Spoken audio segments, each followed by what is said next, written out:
Hi dear audience, hope you would be fine. In this video we would be discussing Aristotle as critic. In our previous video we have discussed Plato's concept of poetry and his charge against poetry as well and the poets.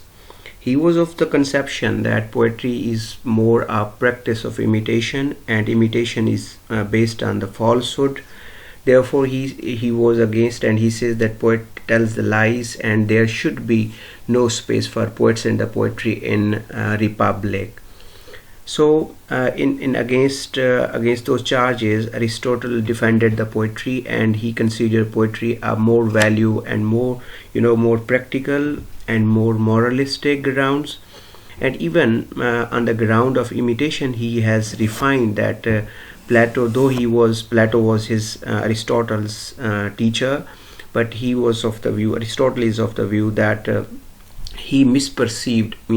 misperceived the sense of imitation. Therefore he seems more refining, more defining to the sense of sense of imitation. So in this we would be discussing about Aristotle's contribution, and then he has categorized 10 categories to view the word, that how we perceive the meaning and the beauties of the word. Man is more interactive to the universe, so how he perceives the meaning and interact with the word. And then his contribution, the poetry and the logic as well, means he has contributed a lot in the sense in the field of logic as well. His concept of premise, minor premise, and then inferred conclusions. And by the end of this we would be discussing his concept of imitation, which is involved in the poetry, and then his concept of action as well.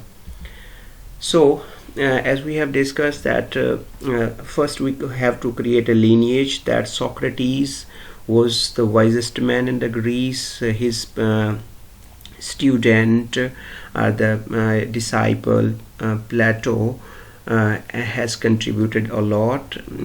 He has been giving infusion to modern sense of Western philosophy. And after that, though he has contributed a lot, but there were some denial as well. There was some charges against his theories as well. And then Plato's disciple, the student Aristotle, came, and he was considered most of the brilliant and wisest man in the society, in the academy of Plato. So we would be looking at how he has academically, philosophically, and with reference to the poetry, he has extended his own theory. So Aristotle was the most brilliant Plato's student at the academy, whose enormous contribution to the history of the thought spans several years, including these fields: metaphysics, logic, ethics, politics, literary criticism, and various branches of natural sciences. In 343 BC, means before the birth of Christ, King Philip of Macedonia invited Aristotle to serve as the tutor of his son Alexander. Later on we would be discussing Alexander Great was the disciple, or was more a student of Aristotle.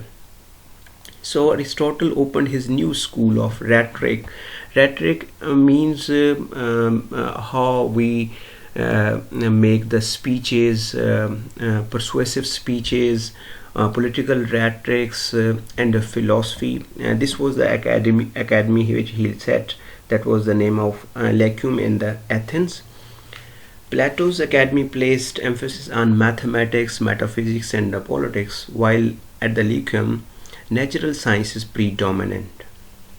From here you can just make a difference that Plato's more was of physics, metaphysics, and politics, while here Aristotle was more of the natural sciences. Means he himself was a scientist. Aristotle himself was a scientist. Therefore he was more preferring the natural sciences, means practical sense of criticism. For example, philosophy is more absurd, philosophy is more concerned with the description of the idea, rather than natural sciences are to be happening in the practical field. Practicals mean in physical world. At the heart of Aristotle's metaphysics and logics is the concept of substance, in which he views as the primary reality underlying everything else.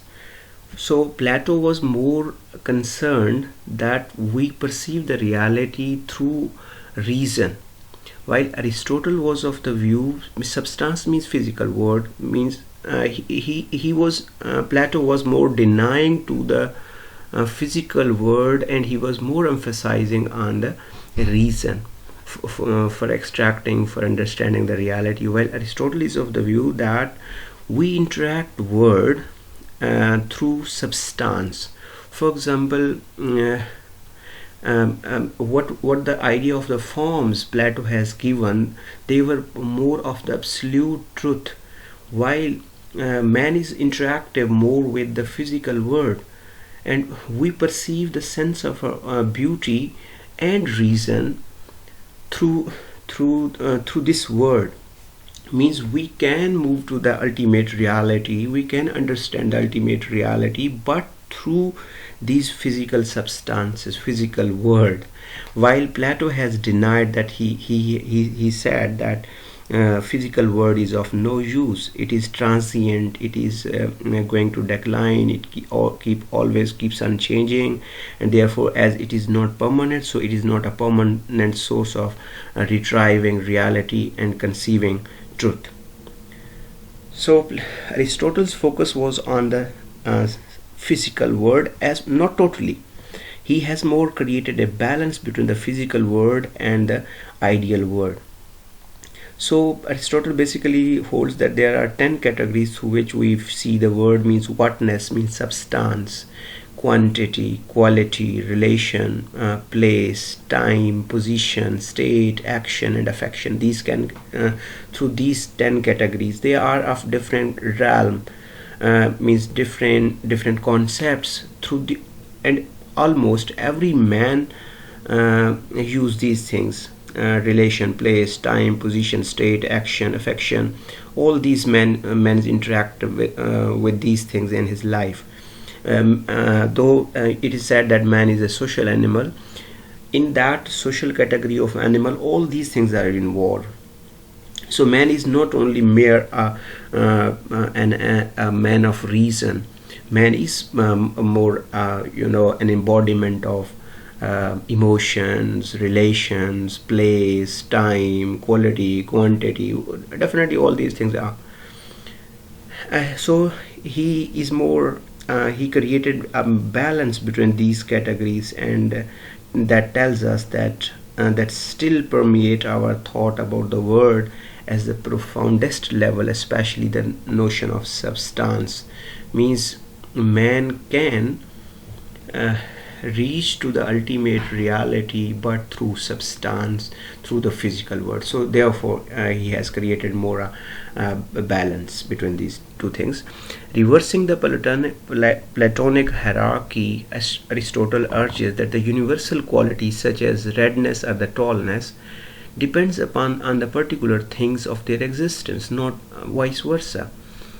Though Aristotle would agree with Plato that the reason has access to higher knowledge than our senses, Aristotle agrees with this, but he says that it is not the ultimate, and he insists that the senses are the starting point and the source of knowledge. Means directly by jumping over the physical world, excluding the physical world, we cannot directly approach to the ultimate reality. This was the perception of Aristotle. He attempts to balance Plato's unilateral emphasis on reason. So Plato's emphasis was unilateral, means he was of the view that if I can directly approach to the ultimate reality without or excluding the physical world. So Aristotle said, ultimate reality can be achieved, but it would not be achieved by excluding the physical world. In a broader sense, the history of Western thought has often emerged as a conflict between these two visions. It's not only the problem of physical world, Western world. It has been even in our religions, different religions. People have been dwindling and staggered between these 2 points. That what is the reality? There are some people who say that this word is transient, this word is temporary, so do not focus on this word, only focus on the word hereafter. So they are also to some extent excluded people. They cannot enjoy the beauty of this universe. And there are some other categories of the people who only focus on this word. They say if this word is good, then everything is good. So they all they turn more to the level of or position of an animal, therefore completely living in this world of beauty and denying the ultimate beauty of reason through reasoning. That's also some too extreme. So Aristotle is of the view that man should be living between these two opposite categories. The idealist Platonic vision, which views reality as above and beyond our world, and the more empirical Aristotelian view that which seeks to find the reality within our world. So Plato see the reality beyond this world, and Aristotle see the reality through this world. I think it would be more clear to you now. So Aristotle has contributed a lot to the sense of logic as well. Aristotle's greatest contribution to the philosophy lies in his realm of the logic. Aristotle was the first philosopher to formalize the rules and methods of the logic. And the basis of his logic, which acted as the foundation of the discipline of over 2000 years, was the syllogism. Syllogism means we create the knowledge, we create a logic through one, then we generalize it to the whole. For example, he says that there is example. There are these three concepts which he has typically introduced. That's of the premise, minor premise, and then inferred conclusions. In the classic example, for example, he says that all men are mortal. This is what? This is major premise. All men are mortal. Then Socrates is a man. This is example of minor premise. And then Socrates is mortal. This is more conclusion. Like hypothesis, testing of hypothesis, and then conclusion, like that. He's of the view. Aristotle classified a number of different kinds of syllogism, ranging from his simple if and then. If it would be, then it would be. Like this he has created, for example. For example, if sun sets, then it would be night. If sun comes out, then it would be the day. Structure to syllogism are the three so-called laws of logic. These are called the three laws of his logic. Though they are not permanent, they are not testified. We would be discussing what the problem of these three laws of logic has created problems for the modern world. But first, see that what were these three laws of logic. They are not final. I am going before going to these laws. I'm making a statement that they are not the final laws, as formulated by Aristotle and developed by numerous subsequent thinkers into our own day. For example, first he has developed that logic that the first of these is the law of identity. Identity means every individual, every one has an identity. So it's a little bit simple as well, but a little bit philosophical as well. So we see, which states that A is A, means here is a person, he can be named as A.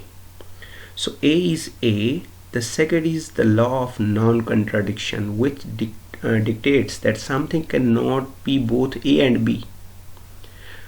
So from here he turned the wrong way, as modern world does not believe it. If still we are going to believe on it, then we would be living in dichotomic position. We would be living in static, solid, concrete, binaries and which would be leading us to the conflict in the society. So which dictates that something cannot be both A and B. For example, there can be a man and a woman. So he's of the view that nothing can be between man and woman. But in modern world, there are the people who what about the transgender? They are more likely to A and B. They are more between the A and the non-A. So whatever his perception was, and the third law was the law of excluded middle, holds that something must be either R or not A. Sorry, either A or not A. It was his third law, means middle cannot be there. Therefore, he denied the concept of third space, third gender, like that, third space which Homike Bhabha has been talking in the modern critical theory.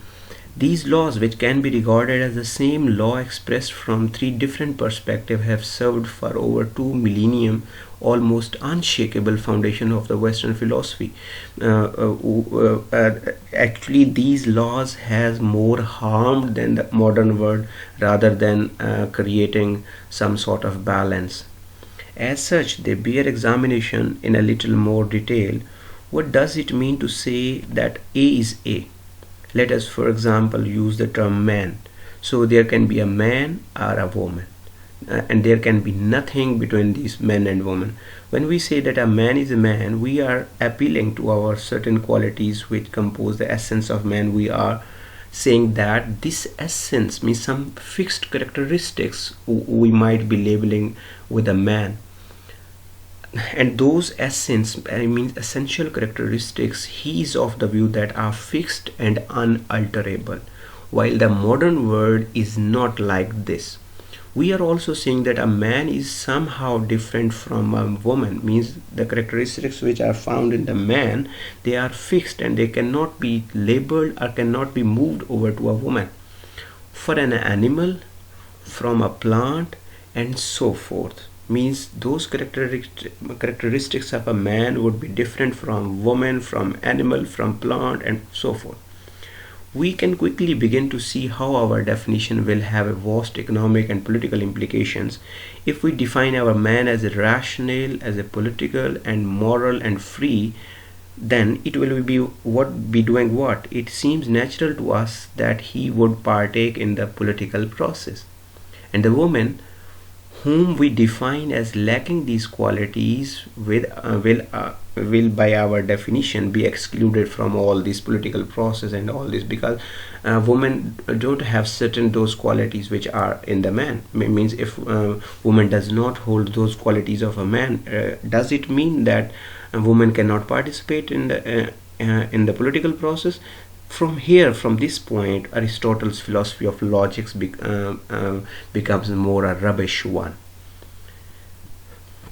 That this law of identity is highly coercive and hierarchical will become even clearer in the case of the terms, means masters and the slaves. So in analogy of master and slave, what we means a master can be slave, and a slave can be a master. And similarly, in the post-colonial sense, this theory of logic is not valid. For example, if you have read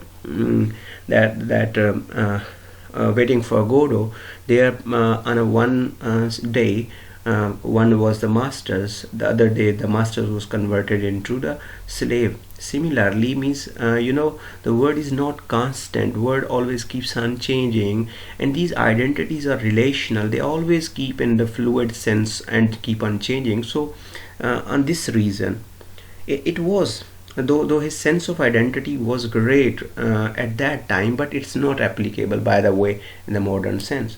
While the slave is constricted within the designation of the savage, Aristotle, who owned many slaves, himself defines a slave as a speaking instrument. He himself was holding the slaves. That's very interesting. Such hierarchical oppositions have in the history embraced the term the Greeks, and then the barbarian, Christians, and the Jews, white and the black, noble and the serf. So he has divided basically word into polarized categories: good, bad, man, woman. He was of the view that nothing sustained between these two things. The second and third law of the logic will merely confirm our implicit degradation of the woman and the slave. So the second law and the law of means the law of the non-contradiction, on which Aristotle insists, tell us that something or someone cannot be both a man and not a man. Again, is this not obvious? Surely it tells us nothing new. In fact, we are stating a further implication of the law of identity, that a certain set of qualities is attributed to a man and a different set of qualities is accorded to a woman. There being no overlap between these two sets of qualities, according to this logic, we cannot speak of a person who might come in between these two poles.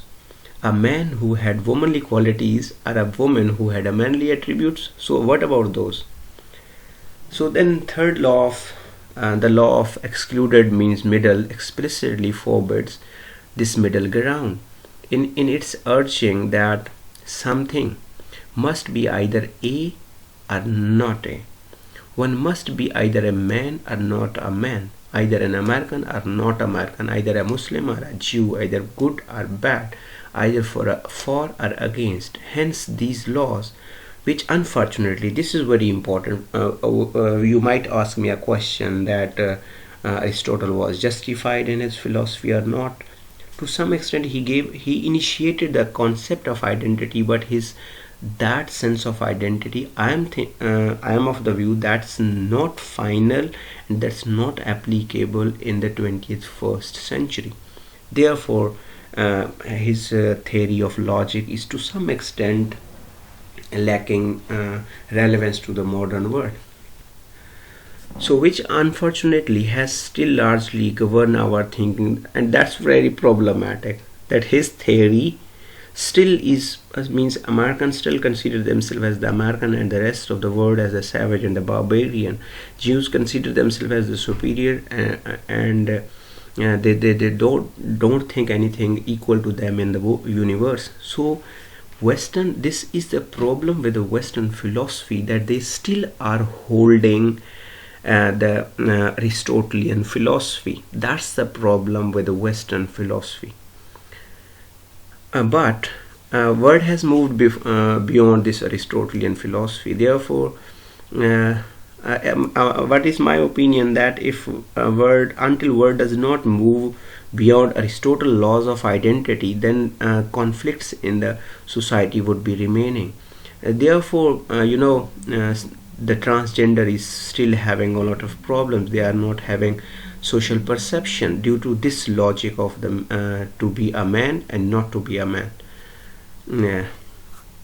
Therefore, but encourage a vision of the world as divided up sharply into categories, classes, nations, races, religions, each with its own distinctive essence or the character, so deeply rooted in this way of the thinking that even attempted the subversion of it, such as those issued from Marxism, feminism, deconstruction, psychoanalysis, must operate within a broader framework of complicity with what they challenge.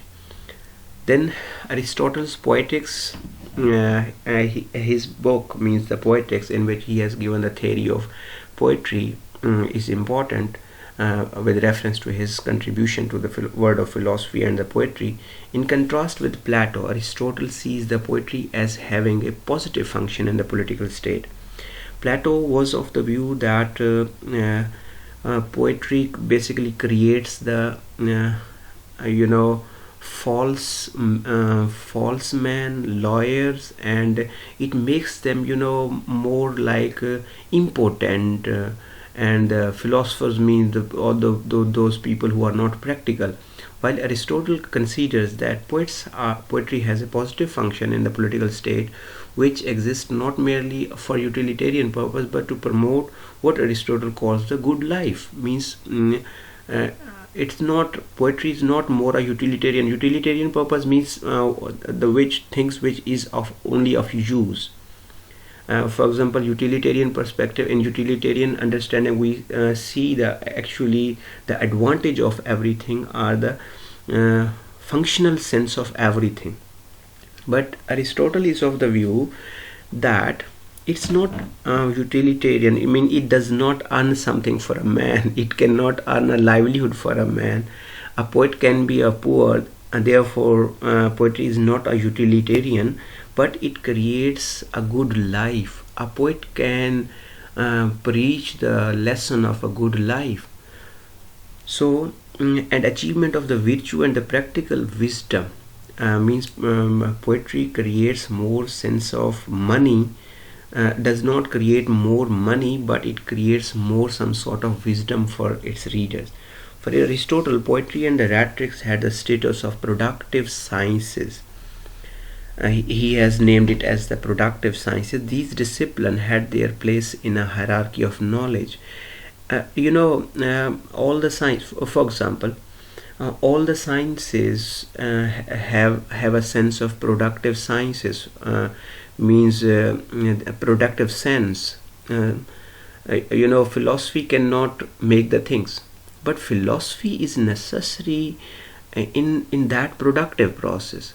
For example, if men want to live, man wants have a philosophy to reverse the atmosphere, reverse the a man wants to have a chill in his life. In hot weather, he wants to live in a very cool weather. So if he imagines this, if he takes it as a philosophy, then he would be working on this philosophy, and then science would help him out, and then he would be able to make air conditioner or the heater for the winter. Therefore, he says that rhetoric and the poetry are more the productive sciences, and they are the base of all those scientific disciplines. These disciplines had their own place in a hierarchy of knowledge, and Aristotle viewed them as the rational pursuits and seeking knowledge of the universal truths rather than of the random particular things or the events as a serving a social and moral function. The entire structure of the Aristotelian system was governed by the notion of substance, from the lowest level to the God as the first cause, and unmoved mover means God is an unmoved and he is the mover of everything. Each element within this hierarchical order has its proper place, function, and a purpose. He was of the view Aristotle's universe is effectively a closed system. This is again a charge against Aristotle, where each entity is guided by an internalized purpose towards the fulfillment of its own nature and ultimately towards rationalization of its harmony in the divine with the divine. This was his understanding that every man and everything in this world has its purpose, and they are going to fulfill that higher purpose of the divine. Poetry in this system is analyzed and classified in the same way as the other branches of human knowledge, means like religion and activity. Our modern nations of the poetic autonomy would have been meaningless to Aristotle.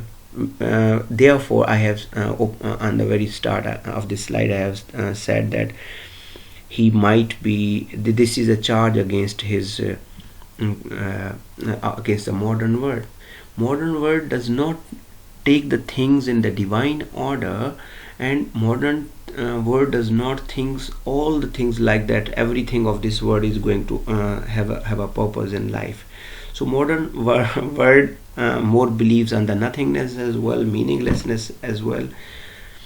Therefore, Aristotle's philosophy is contradictory to the modern philosophy to some extent. The purpose of art, like that of metaphysics, is to attain the knowledge of the universals. Then at the core of Aristotle's poetics are the two more complex notions. One is the imitation and the other is the action. And this is for imitation. He says that to the sense of imitation, we use it for the poetry, creation of new things, and actions means moral practicalism.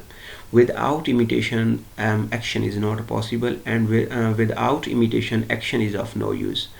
So Plato, like Plato, Aristotle holds the poetry is essentially a mode of imitation. Both Plato and Aristotle believes on the sense of imitation, But from the perspective of Plato, imitation was more of the negative sense, and while Aristotle takes the imitation in a positive sense. In contrast with the Plato, Aristotle invites imitation with a positive significance, sees it as a basic of human instinct, means he was of the view that every man is to some extent imitative towards. And Aristotle was of also the view that without the imitation, our learning is not possible in this world. So, as a pliable avenue of the knowledge, Aristotle asserts that all the various modes of poetry and the music are imitations. These imitations can differ in the manner of presentations. Therefore, he has given modes of imitation, medium of imitation, in the kinds of the object represented, in the manner of presentation. As against popular notions with equate poetry with the use of meter, Aristotle insists that the essential characteristics of poet is the imitation. Means poet is not only to the job of a poet is to imitate rather than to create the meter and the rhyme scheme, in which all human beings take pleasures. So imitation in the general sense, if I more explicitly I say to you that, for example, painter imitate his own medium of imitation of he imitate his own objects, while poet imitates his own objects are the sense of beauty. And a dancer who is a more an artist, he imitate his own steps of dance. Therefore, medium and the mode of representation might be the different one, but the artist's duty is more to imitate. Means poet, dancer, painter, all these are included in the major category of art, and all the artists imitate. So he is of the view that poet's duty is to imitate the things rather than to create meters in which all human beings takes pleasure. And this way, if a poet is going to create a sense of pleasure for the public, then it means that he is doing some a duty, and that is of use. So poet has hold some good social position as well for the public. For Aristotle, the poet is an integral part of the human society. Aristotle was of that view that society cannot hold without poets. Therefore, you might have been seen a lot of poets in the modern world as well. There are some people to whom I personally know, they are not poet, but still they are bearable, as they might be creating something to amuse others. Even in their nonsense, they amuse us, rationally developing and refining basic traits which he shares with our other human beings. Then what's the action? This is in the second part of Aristotle Poetics. Action has a moral and other purpose. Art imitates human actions, but human actions must have its ultimate purpose, means the supreme good. The actions imitated, says Aristotle, must be either noble or, for example, are base. There can be of the two, such as human characters confirms of these two distincts. Means man can be of ultimate noble or a very base. Base means animal, based on the instinct of animalism, means of lower order. In our next section, we would be discussing his concept of tragedy. Therefore, he says that tragedy represents man as a better than the norm. Tragedy makes the man tragedy happens to the good people, and comedy worse than the norms, means it is of lesser than the norm standard. So Aristotle allows only two basic types of narration, which the poet speaks in his own persons through a character, and the dramatic representation where the story is performed and acted out. Aristotle makes an important contrast between the poetry and the history. Means history is more what had happened in the past, and poetry takes these three things: that what had happened in the past, what is happening in the past, and what might happen in the future, and what is happening right now, how we can avoid these discursive situations in our future as well. Poetry projects the future, the good sense of future as well. It is not the function of the poet to narrate the events that have actually happened, but rather events such as might occur. Means he projects it in future in accordance with the laws of probability and the necessity. He infers that poetry is more philosophical and serious one rather than the history, because poetry expresses what is universal, while history merely deals with the individuals and their actions and the happenings of the past only. Therefore, another way of putting this way is to say that the poetry yields general truths for all humans across the borders, while history gives a particular fact and the events. The poet expresses the inner structure of the probability and the causality, which shapes the events as such as we might be facing, is universalizable and applicable to other sets of the events as well. So by the moving to the conclusion, we may say that later on in the Poetics, Aristotle has broadened his sense of imitation as well. He says that the poet must imitate in one of the three ways. Number one, he must imitate the things that were, things that are now, and the things that people say and think to be are the things which ought to be. Means how the things should be. Therefore, he projects the future of the world, and as he projects the future of the world, and he projects the good sense of the society, therefore he is more important. Aristotle's earlier definition, we may recall, referred poetic imitation not to the morality or realism, but to the probability and the universality. The emphasis now, however, is upon realism. The poet represents the event which happened in the past or occur in the present. So if we up to the here, we might reach to the conclusion that he projected the sense of imitation in a positive sense. He valued the poets in a positive sense, and he introduced his concept of logic and identity as well. Though his theory is not practicable right now, you might be asking me a question that, okay, what was his the relevance of his theory in that time? Yes, I admit that his theory in that time was relevant. As you know, in that time a word was to be divided into good and bad. That was, very initial stage of the knowledge and learning and experience to the world.